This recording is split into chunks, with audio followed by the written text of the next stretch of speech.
Welcome back, folks. Moving on with vitamins.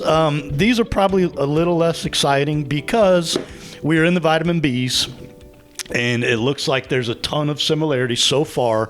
Today's going to be vitamin B3. Yep. Similar to the others, I believe it's water soluble, so we don't retain it well. It's part of the B complex. Part of the B complex.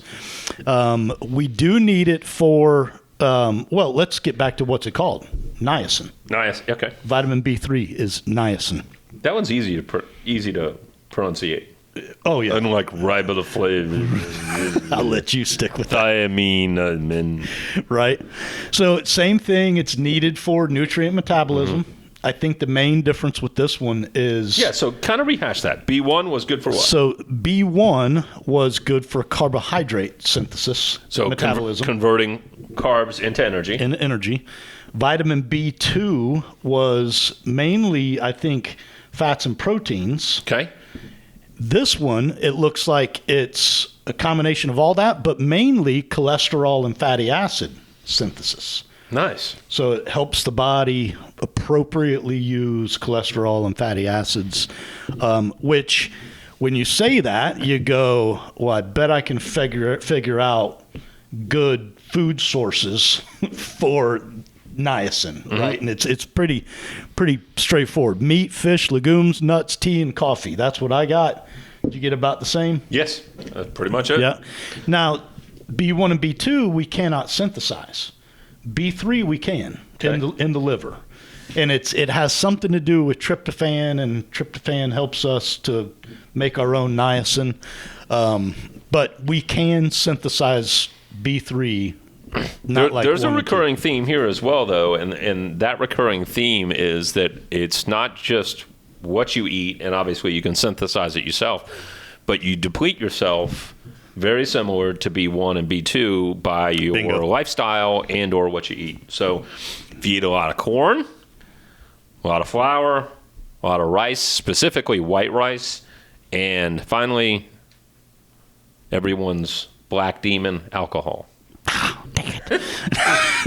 So these things take your B3 out of the body. Similar to B2, I read that vegan diets, people who are on vegan diets have a hard time keeping enough B3. It's funny. I've seen some supplements I mentioned before in the last one. There are some supplements that are out there that are naturally occurring B complex vitamins that you can get in kind of a powder form, sprinkling on your popcorn or whatever.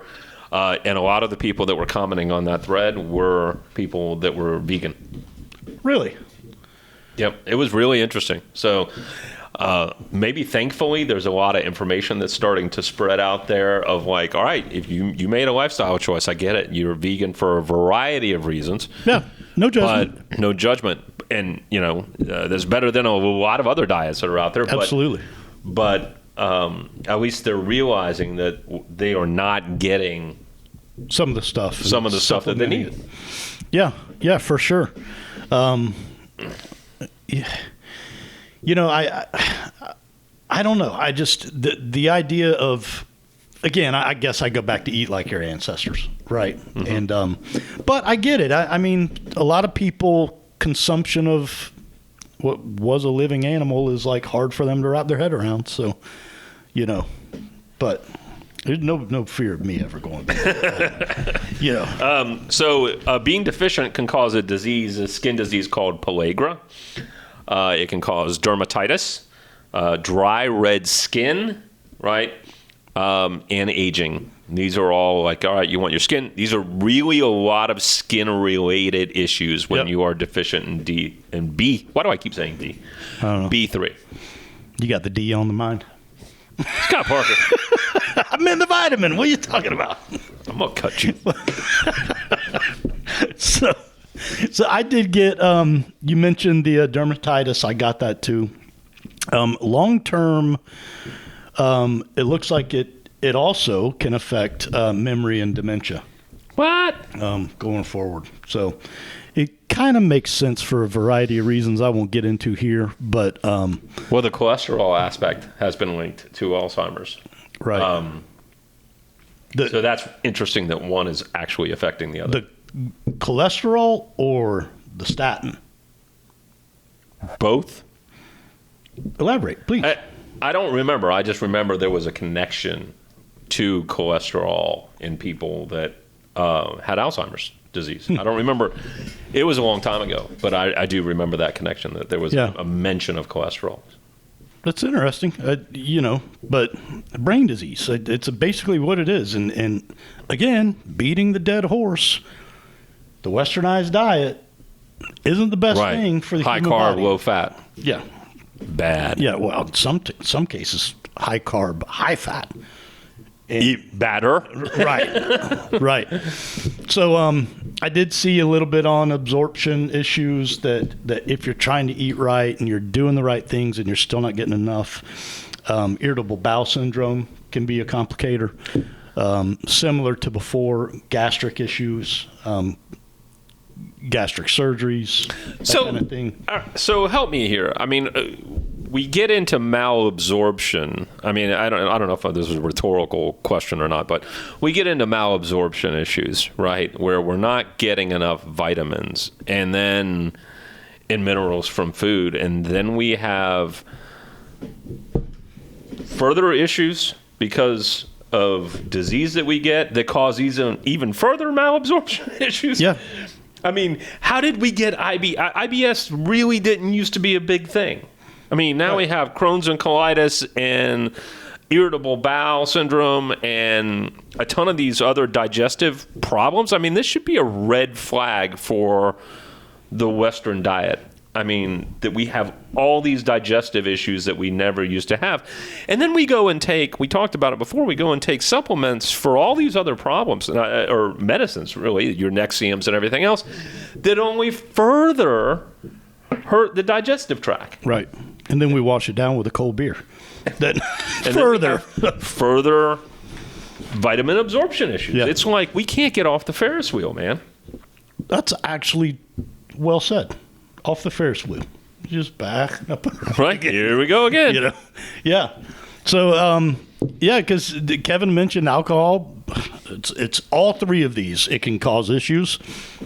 But because we can make this in the liver, then that even goes a step further. That makes a ton of sense now with alcohol.